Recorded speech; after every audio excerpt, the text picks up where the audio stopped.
हमारा आज का टॉपिक है रिफ्लेक्शन ऑफ लाइट यानी प्रकाश का परावर्तन। तो ये 10th का पहला चैप्टर बीएससीबी के अनुसार से है। तो हम लोग चलते हैं, इसको देखते हैं क्या है इसमें।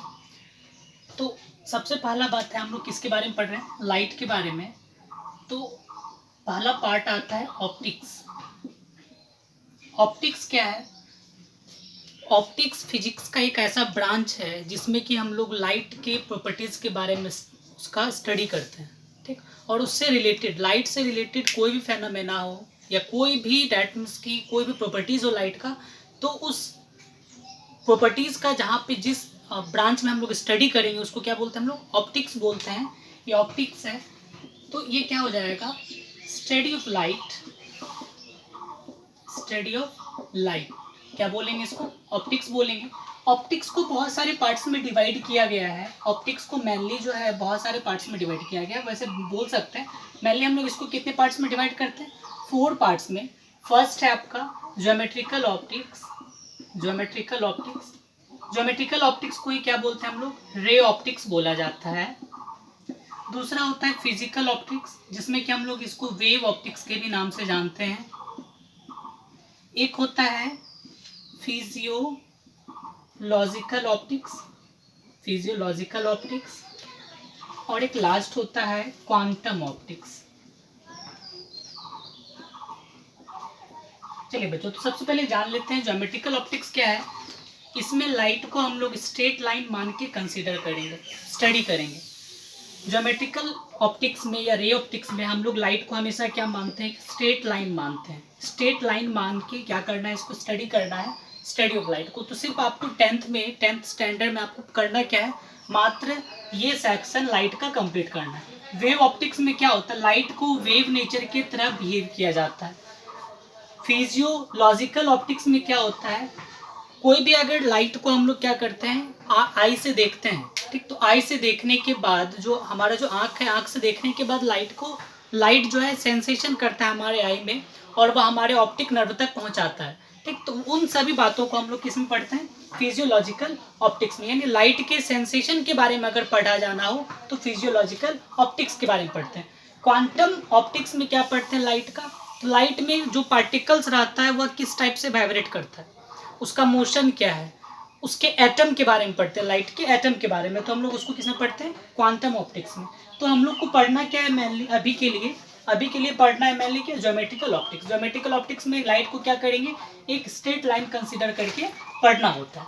तो ये ऑप्टिक्स है। ऑप्टिक्स के बाद दूसरा बात समझते हैं कि लाइट आखिर है क्या। लाइट के बारे में हम लोग पढ़ते हैं। लाइट देखिए, लाइट एक ऐसा मीन्स की एक ऐसा मीडियम है। लाइट एक मीडियम है जिससे कि हम लोग क्या करते हैं कि किसी भी अनदर ऑब्जेक्ट को देख पाते हैं। तो लाइट के बारे में भी हम लोग लिस्ट करते हैं। लाइट क्या है? फर्स्ट नंबर में लाइट एक माध्यम है। Light is an medium, is a medium जिससे कि हम लोग क्या करते हैं? किसी भी दूसरे ऑब्जेक्ट को देख पाते हैं। लाइट एक वेव है। Light is a transverse wave. क्यों? क्योंकि ये जैसे चलता है उसके चलने की दिशा में ये एक ऐसा परपेंडिकुलर मोशन शो करता है, तो ये ट्रांसवर्स वेव है। साथ ही साथ लाइट एक क्या है? इलेक्ट्रोमैग्नेटिक वेव है। इलेक्ट्रोमैग्नेटिक वेव क्या होता है? जिसको हम लोग विद्युत चुंबकीय तरंग भी कहते हैं। तो तरंगे जो होती है वह 2 प्रकार की होती है। पहला जो है यांत्रिक तरंगे और दूसरी होती है विद्युत चुंबकीय तरंगे। यांत्रिक तरंगे जिन्हें गमन करने के लिए, जिन्हें प्रोपेगेट करने के लिए क्या हो? मीडियम की आवश्यकता पड़े, माध्यम की आवश्यकता पड़े, उसको क्या बोलते हैं? यांत्रिक तरंगे। जैसे कि हमारा साउंड है। साउंड को क्या होता है कि हम बोल रहे हैं और आपको सुनाई दे रहा है, तो रीजन क्या है कि हमारे और आपके बीच में क्या है? बहुत ज़्यादा पार्टिकल्स है। वो पार्टिकल्स वाइब्रेट करता है, तो हम जो बोलते हैं वो आप तक पहुंचता है। बट अगर हम बात करते हैं लाइट के बारे में, तो लाइट जो है सन से जो लाइट निकलता है वहाँ वैक्यूम बढ़ाता है, वैक्यूम से फिर यहाँ पे आता है, अर्थ पे आता है 8 मिनट 52 सेकेंड में। तो ये जो पूरा फेनोमेना है, लाइट जो है, लाइट को प्रोपेगेट करने के लिए क्या होता है कि कोई मीडियम की आवश्यकता नहीं पड़ती है। भले ही लाइट एक मीडियम से दूसरे मीडियम में जाने के बाद अपना उसका स्पीड चेंज हो सकता है, फ्रीक्वेंसी चेंज हो सकती है, वेवलेंथ चेंज हो सकता है, बट इतना बात याद रखिए, क्या वह आराम से एक ऑब्जेक्ट, एक दैट क्या है कि उसको मीडियम की कोई रिक्वायरमेंट नहीं होगी। ठीक, ऐसा नहीं कि विदाउट मीडियम वह नहीं चल पाएगा, तो ये पॉसिबल नहीं है। ठीक, पर अगर साउंड का बात करते हैं तो मीडियम हटा दो तो साउंड जो है कभी भी एक जगह से दूसरी जगह नहीं पहुंच पाएगा। जैसे कि अगर कोई भी अंतरिक्ष या चांद में जाता है तो हम लोग अगर कोई भी दो पर्सन जाता है तो फर्स्ट जो पर्सन रहता है उसको दूसरे पर्सन का आवाज़ नहीं सुन सकता, बिकॉज वहाँ पे मीडियम नहीं है। बट लाइट का सेंसेशन वो सब देख सकता है। तो वो सब हम लोग क्या करते हैं कि अब एक आदमी यहाँ पे है, दूसरा आदमी वहाँ पे है, तो लाइट को एक जगह से दूसरी जगह जाने में फ्रीक्वेंसी जो चेंज होती है ना, तो वेवलेंथ चेंज होता है, जिसके कारण उसको क्या बोलते हैं, डॉपलर इफेक्ट की भी गिनती में लिया जाता है। बट अभी हम लोग चल क्या रहे हैं लाइट के बारे में। तो लाइट एक इलेक्ट्रोमैग्नेटिक वेव है, लाइट एक ट्रांसवर्स वेव है, लाइट एक मीडियम है। और लाइट के बारे में क्या लिख सकते हैं हम लोग, लाइट को चलने के लिए, इसी में आपका अटैच हो गया, लाइट को चलने के लिए कोई मीडियम की आवश्यकता नहीं पड़ती है। समझे बात को, लाइट को चलने के लिए कोई मीडियम की आवश्यकता बिल्कुल नहीं पड़ती। तो ये सब बात है। Light is a form of energy, light is a form of energy. तो लाइट एनर्जी भी हम लोग क्या करते हैं, क्या हम लोग अलग अलग फॉर्मेट में निकालते हैं। जैसे कि सोलर एनर्जी यूज किया जाता है, ठीक। तो सोलर एनर्जी क्या है, वो लाइट एनर्जी से हम लोग क्या करते हैं, सोलर एनर्जी। और दूसरा बात है क्या कि अर्थ पे जो सबसे बड़ा दैट मीन्स क्या कि एनर्जी का जो सोर्स है वो किसको माना जाता है, सन को माना जाता है। तो लाइट एक एनर्जी का भी फॉर्म है। तो ये सभी बातें हैं लाइट के बारे में। तो अब चलते हैं ऑब्जेक्ट के बारे में। ऑब्जेक्ट क्या क्या है, तो ऑब्जेक्ट को हम लोग मेनली क्या करते हैं, ऑब्जेक्ट यानी वस्तुएं को अगर हम लोग प्रकाश उत्सर्जित करने वाले और प्रकाश उत्सर्जित ना करने वाले में बांटे तो दो भाग में बांटा गया।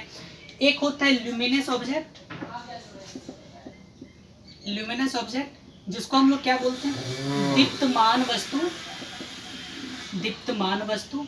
ऐसी वस्तुएं, ल्यूमिनस ऑब्जेक्ट क्या होता है, ऐसी वस्तुएं जो खुद से अपनी प्रकाश उत्सर्जित करे, जो खुद प्रकाश उत्सर्जित करता है, जो खुद से लाइट इमिट करता है, उसको क्या बोलते हैं, ल्यूमिनस ऑब्जेक्ट बोलते हैं। जैसे कि आपका क्या हो गया, बल्ब, एक जलता हुआ बल्ब, वो बल्ब क्या करता है, खुद से लाइट को दैट मीन्स इमिट करता है। मोमबत्ती, एक जलती हुई मोमबत्ती, सन दैट मीन्स ये लाइट खुद से क्या कर रहा है, इमिट कर रहा है। तो ये सब क्या हो गया, ल्यूमिनस ऑब्जेक्ट हो गया, जिसको हम लोग क्या बोलते हैं, दीप्तमान वस्तु।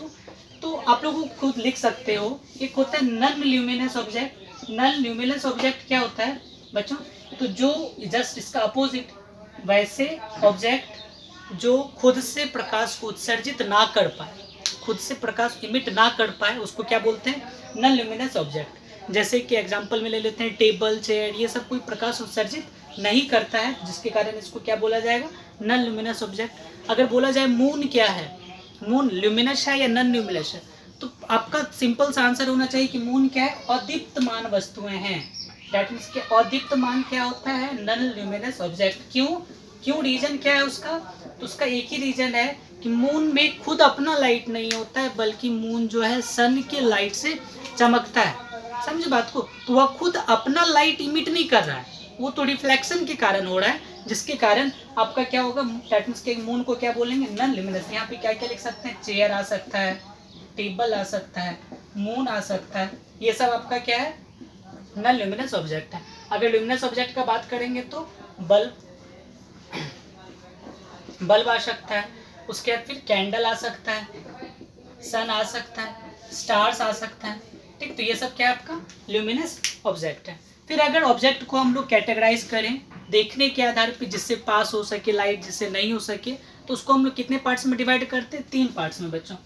तो देखिए, तो ये ऑब्जेक्ट था, ऑब्जेक्ट के बारे में जो खुद से लाइट इमिट कर सकता है या नहीं कर सकता है। दूसरा क्या है कि अगर हम लोग ऑब्जेक्ट को डिवाइड करते हैं किसके आधार पे, प्रकाश, दैट मीन्स की लाइट जो है किससे पास कर सकता है और किससे पास नहीं कर सकता। तो सबसे पहला तो अपारदर्शी,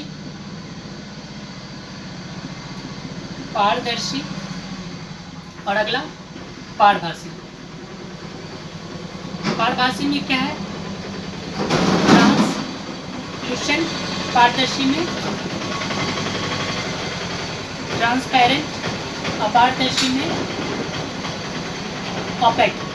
दैट मीन्स कि ऐसा ऑब्जेक्ट जिससे कि लाइट पास ना कर पाए, उसको क्या बोलते हैं, ऑपेक ऑब्जेक्ट बोलते हैं। जैसे कि आपका टेबल, अगर यहाँ पे हम टेबल रख देते हैं, यहाँ से अगर लाइट देंगे, समझिए, अगर यहाँ से लाइट देंगे तो क्या कभी लाइट इधर पार कर पाएगा, पॉसिबल नहीं। तो ये क्या हो जाएगा, अपारदर्शी वस्तु हो जाएगी। उसी टाइप से पारदर्शी का बात करेंगे, पारदर्शी क्या होता है, वैसा ऑब्जेक्ट जिससे कि लाइट आराम से पार कर सके। जैसे यहाँ पे अगर मान के चलते हैं H2O है, यहाँ से लाइट दिए, लाइट इधर पार कर जाएगा। अगर यहाँ पे शीशा है, ठीक, शीशा, तो यहाँ पे क्या होगा, लाइट देंगे ये इधर पार कर जाएगा। तो लाइट पास कर रहा है तो ये क्या हो जाएगा, पारदर्शी।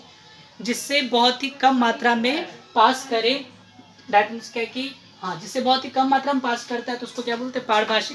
जैसे कि घिसा हुआ पेपर ले लीजिए, तो उससे लाइट बहुत ही कम पास करता है, हल्का हल्का पास करता है, तो उसको क्या बोला जाता है, पारभासी ऑब्जेक्ट, या नहीं तो फिर ट्रांसलूसेंट ऑब्जेक्ट बोलते हैं। इस टाइप से ऑब्जेक्ट को सबसे पहले हम लोग लाइट इमिट करने के आधार पर 2 पार्ट्स में डिवाइड किए, ल्यूमिनस और नॉन ल्यूमिनस।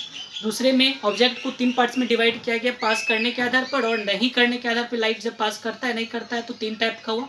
एक कौन कौन, ट्रांसलूसेंट, ट्रांसपेरेंट और ऑपेक ऑब्जेक्ट। ये 3 टाइप का ऑब्जेक्ट आपका होता है।